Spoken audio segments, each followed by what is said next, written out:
ഹാലലുയ. വേഗം വരുന്നവനായ ക്രിസ്തുവേശുവിൻ്റെ നാമത്തിൽ the holy spirit Chittayamundakkal YouTube channel കാണുന്ന ലോകത്തുള്ള എല്ലാ പ്രേക്ഷകരെയും കർത്താവായ യേശുവിൻ്റെ നാമത്തിൽ ഹാർദവമായ സ്നേഹവന്ദനത്തെയും നന്ദിയും അറിയിക്കുന്നു. ലോകത്തിൻ്റെ വിവിധ പ്രദേശങ്ങളിൽ ഈ പ്രോഗ്രാം കാണുന്ന പിതാക്കന്മാർ, മാതാപിതാക്കൾ, അഭിഷിക്തന്മാർ, സഹോദരി സഹോദരന്മാർ എല്ലാവർക്കും വേഗം വരുന്നവനായ ക്രിസ്തുവേശുവിൻ്റെ നാമത്തിൽ ഒരിക്കൽ കൂടി സ്നേഹവന്ദനത്തെയും നന്ദിയും അറിയിക്കുന്നു. യേശു കർത്താവ് നിങ്ങളെല്ലാവരെയും ധാരാളമായി അനുഗ്രഹിക്കട്ടെ. ഇന്ന് അപ്പോസ്തല പ്രവൃത്തി അതിൻ്റെ 4-ാം വാക്യം, അവൻ അവരുമായി കൂടിയിരിക്കുമ്പോൾ അവരോട്, നിങ്ങൾ യെരൂശലേമിൽ നിന്ന് വാങ്ങിപ്പോകാതെ എന്നോട് കേട്ട എൻ്റെ പിതാവിൻ്റെ വാഗ്ദത്തത്തിനായി കാത്തിരിക്കണം. യോഹന്നാൻ വെള്ളം കൊണ്ട് നിങ്ങളെ സ്നാനം കഴിപ്പിച്ചു, നിങ്ങൾക്കോ ഇനി ഏറെ നാൾ കഴിയും മുമ്പേ പരിശുദ്ധാത്മാവ് കൊണ്ട് സ്നാനം ലഭിക്കും എന്ന് കൽപ്പിച്ചു. എന്നെ കേൾക്കുന്ന പ്രിയ സഹോദരന്മാരെ, യഹോവയുടെ മഹത്വം വെളിപ്പെടും, അത് സകല ജഡവും അതിനെ ഒരുപോലെ കാണും. യഹോവയുടെ വായല്ലോ അരുൾ ചെയ്യുന്നത്. യഹോവയുടെ മഹത്വം അത് ദൈവത്തിൻ്റെ പരിശുദ്ധാത്മാവാണ്. യോഹന്നാൻ വെള്ളം കൊണ്ട് സ്നാനം കഴിപ്പിച്ചു, നിങ്ങൾക്കോ ഇനി ഏറെ നാൾ കഴിയും മുമ്പേ പരിശുദ്ധാത്മാവ് കൊണ്ട് സ്നാനം ലഭിക്കും എന്ന് കൽപ്പിച്ചു. മഹാപരിശുദ്ധനും സ്വർഗീയ പിതാവേ, അവിടുത്തെ വചനമായി നിൽക്കുമ്പോൾ ജനത്തോട് സംസാരിക്കണം. ഇരുട്ടിൻ്റെ ശക്തികൾ മാറിപ്പോകട്ടെ. വചനത്തെ വിരീതമായി പോകുന്ന എല്ലാ പാതാള ശക്തികളെ ശാസിക്കുന്നു. ഹസ്തിയ കേൾക്കുന്ന വചനങ്ങൾ ഓരോ ജീവിതങ്ങളിലും വ്യക്തിമണ്ഡലങ്ങളും അത് 30, 60, 100 മേനി ഫലം കായ്ക്കുവാൻ ഇടവരട്ടെ. കർത്താവേ, എല്ലാ ഇരുട്ടിൻ്റെ ശക്തികൾ മാറിപ്പോകുവാൻ കൽപ്പിക്കുന്നു. അൻസ് ഹേബോറാദ നാദി ശകല രാസിയ അർത്ഥവും മഹാശമാന ഹസ്തിയ. കർത്താവേ, വചനമായി നിൽക്കുമ്പോൾ ജനത്തോട് സംസാരിക്കണം. കുടുംബത്തിൽ വളരെ ഭാരത്തോടെ ഇരിക്കുന്ന കുടുംബ വ്യക്തി ജീവിതങ്ങളുണ്ട്. യേശുവിൻ്റെ നാമത്തിൽ അവരുടെ ഭാരങ്ങൾ, ആകുലതകൾ മാറിപ്പോകട്ടെ. ക്രിസ്തുവിൻ്റെ സമാധാനത്തെ കൽപ്പിക്കുന്നു. കുടുംബത്തെ സ്നേഹത്തിൽ പകരുന്ന സ്നേഹമുള്ള കുടുംബമായി മാറട്ടെ. അസമാധാനങ്ങൾ കുടുംബ മണ്ഡലങ്ങളിൽ നിന്ന് മാറട്ടെ. രോഗശക്തികൾ കുടുംബ മണ്ഡലത്തിൽ നിന്ന് മാറട്ടെ. എല്ലാ ശാപശക്തികൾ മാറിപ്പോകട്ടെ. യേശുവിൻ്റെ അധികാരമുള്ള നാമത്തിൽ ഓരോ കുടുംബങ്ങളെ അനുഗ്രഹിക്കുന്നു. യേശു ക്രിസ്തുവിൻ്റെ ധന്യമുള്ള നാമത്തിൽ പിതാവേ. കർത്താവെ, വചനമായി നിൽക്കുമ്പോൾ ജനത്തോട് സംസാരിക്കണം. യേശുവിൻ്റെ നാമത്തിൽ തന്നെ പിതാവേ, ആമേൻ. എന്നെ കേൾക്കുന്ന പ്രിയ സഹോദരന്മാരെ, യഹോവയുടെ മഹത്വം വെളിപ്പെടും, അത് സകല ജഡവും ഒരുപോലെ കാണും. യഹോവയുടെ വായല്ലോ അരുൾ ചെയ്തത്. കഴിഞ്ഞ ദിവസം എടുത്തതിൻ്റെ അടുത്ത ഭാഗമാണ്.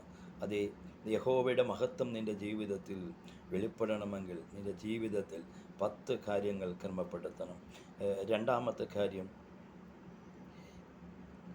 അങ്ങനെ അവൻ അവരുമായി കൂടിയിരിക്കുമ്പോൾ അവരോട്, നിങ്ങൾ യെരൂശലേമിൽ നിന്ന് വാങ്ങിപ്പോകാതെ എന്നോട് കേട്ട എൻ്റെ പിതാവിൻ്റെ വാഗ്ദത്തത്തിനായി കാത്തിരിക്കണം.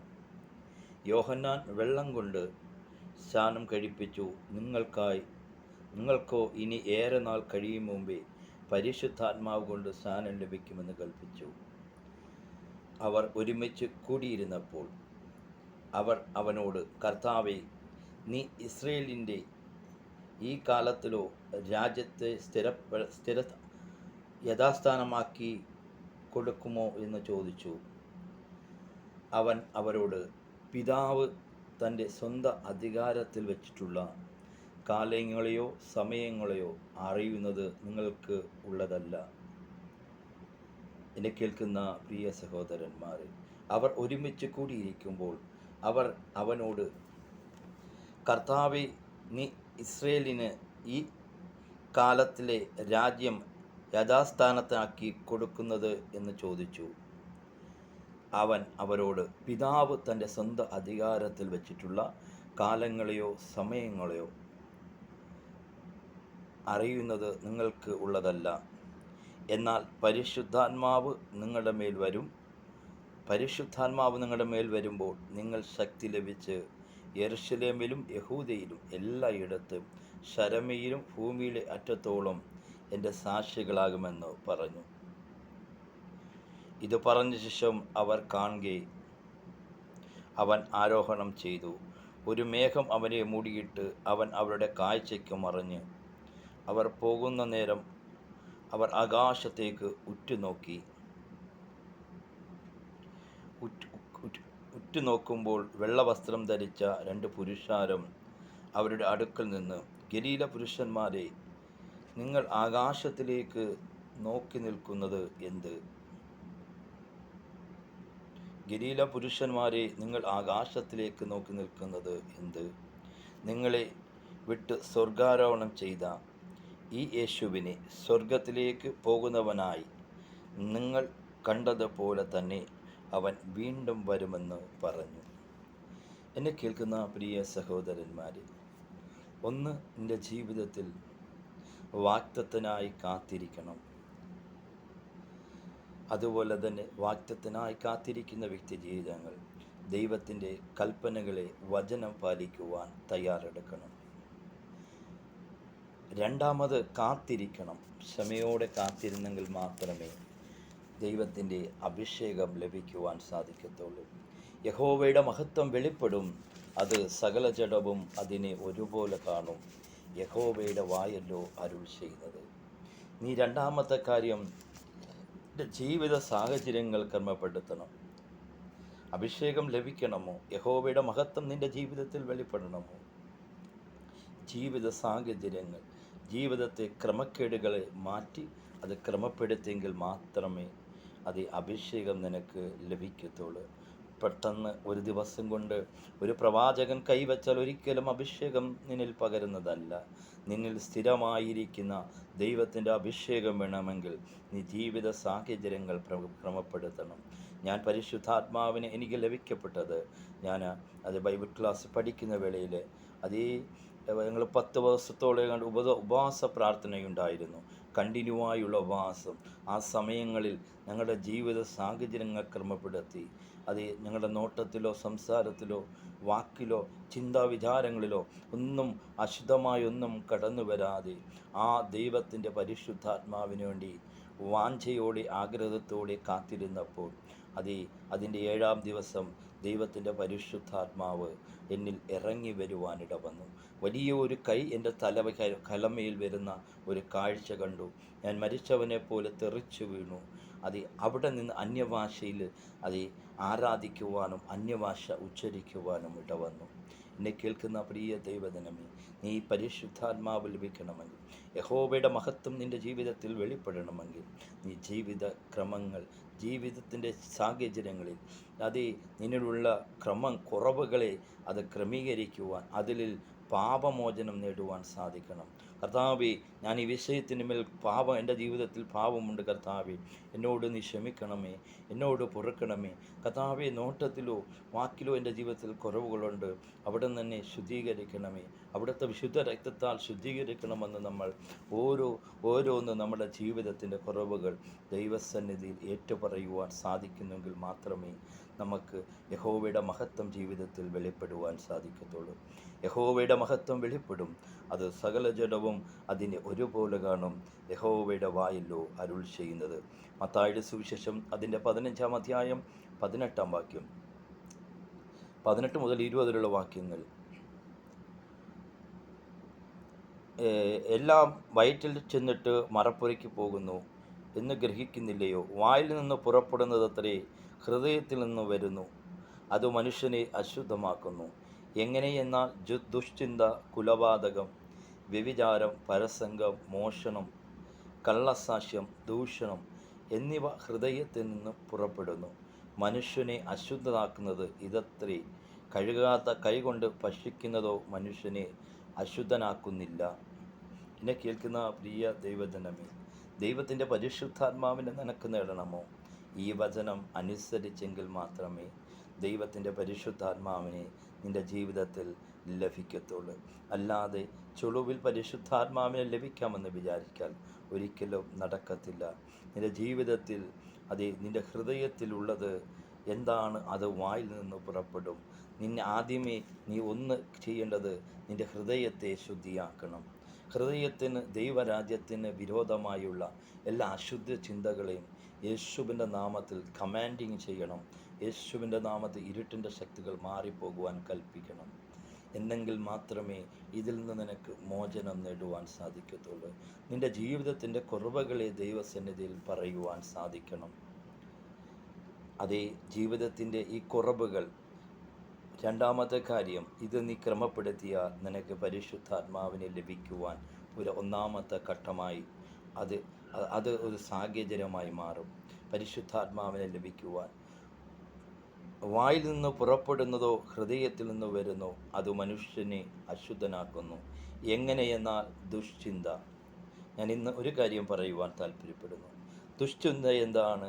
ഒരു അഭിഷക്തനെതിരെ ഇല്ലാത്ത കാര്യം നീ കുറ്റമാരോപിക്കുമ്പോൾ ആ അഭിഷക്തൻ നിരപരാധിയായിരിക്കാം. ഇല്ലാത്ത കാര്യങ്ങളെപ്പറ്റി നീ സോഷ്യൽ മീഡിയയിലൂടെ കണ്ട് അല്ലെങ്കിൽ ലോകകരമായി പറഞ്ഞ് ഒരു മനുഷ്യൻ പറഞ്ഞ കേട്ട അനുസരിച്ച് നിൻ്റെ ചിന്താമണ്ഡലങ്ങളിൽ നീ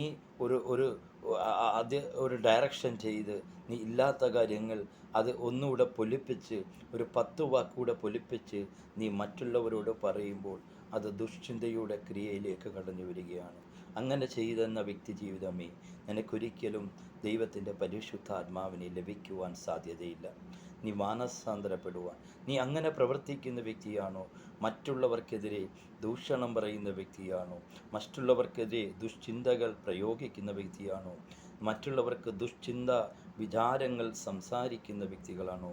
ഒരിക്കലും നിനക്ക് പരിശുദ്ധാത്മാവിനെ നേടുവാൻ സാധ്യമല്ല.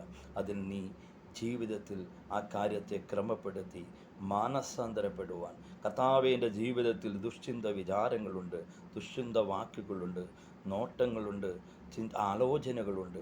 അവിടെ നിന്ന് എന്നോട് ക്ഷമിക്കണമേ, എന്നോട് പൊറുക്കണമേ എന്ന് പറഞ്ഞ് ഇന്ന് ചിലർ മാനസാന്തരപ്പെടുവാൻ ദൈവത്തിൻ്റെ പരിശുദ്ധാത്മാവ് ആഹ്വാനം ചെയ്യുന്നു.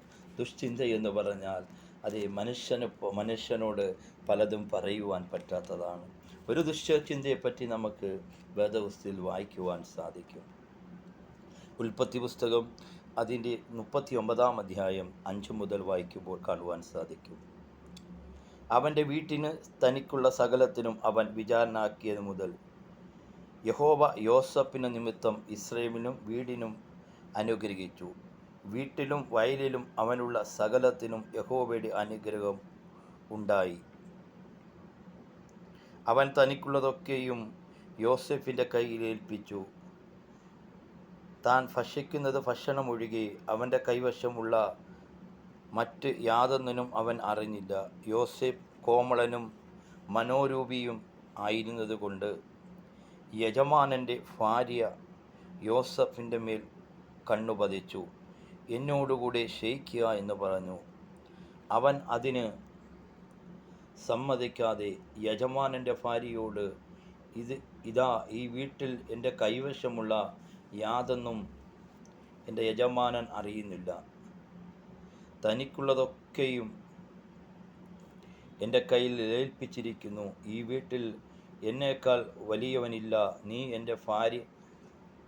അവൻ്റെ ഭാര്യയാകിയാൽ നിന്നെയല്ലാതെ മറ്റ് യാതൊന്നും അവൻ എനിക്ക് വിരോധിച്ചിട്ടില്ല.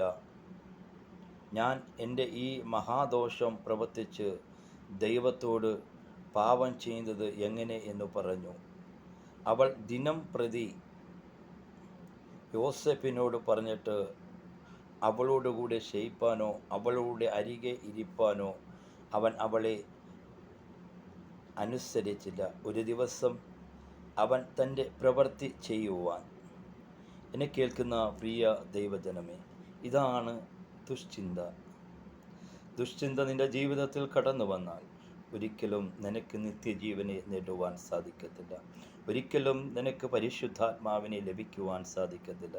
ഇങ്ങനെ ദുശ്ചിന്തയിലും ദുഷ്ടവിചാരത്തിലും ഇരിക്കുന്ന സഹോദരീ സഹോദരന്മാരെ, ദൈവത്തിൻ്റെ പരിശുദ്ധാത്മാവ് പറയുന്നു, നീ മാനസാന്തരപ്പെടുവാൻ, ഈ പാപത്തിൽ നിന്നും മാറുവാൻ ദൈവത്തിൻ്റെ പരിശുദ്ധാത്മാവ് ചില വ്യക്തികളോട് സംസാരിക്കുന്നു.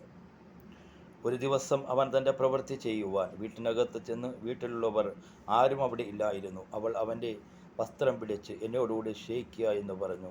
എന്നാൽ അവൻ്റെ വസ്ത്രം അവൻ കയ്യിൽ വിട്ടയച്ച് പുറത്തേക്ക് ഓടിക്കളഞ്ഞു. എന്നെ കേൾക്കുന്ന പ്രിയ സഹോദരന്മാരെ, ദുശ്ചിന്തകൾ സാഹചര്യങ്ങൾ വരുമ്പോൾ, ജോസഫിനെ പോലെ ഓടി രക്ഷപ്പെടുവാൻ സാധിക്കണം. യഹോവയുടെ മഹത്വം വെളിപ്പെടും, അത് സകല ജഡവും അതിനെ ഒരുപോലെ കാണും. യഹോവയുടെ വായിലോ അരുൾ ചെയ്യുന്നത്. ഈ വചന മുഖാന്തരം ദൈവം അനുഗ്രഹിക്കട്ടെ. God bless you.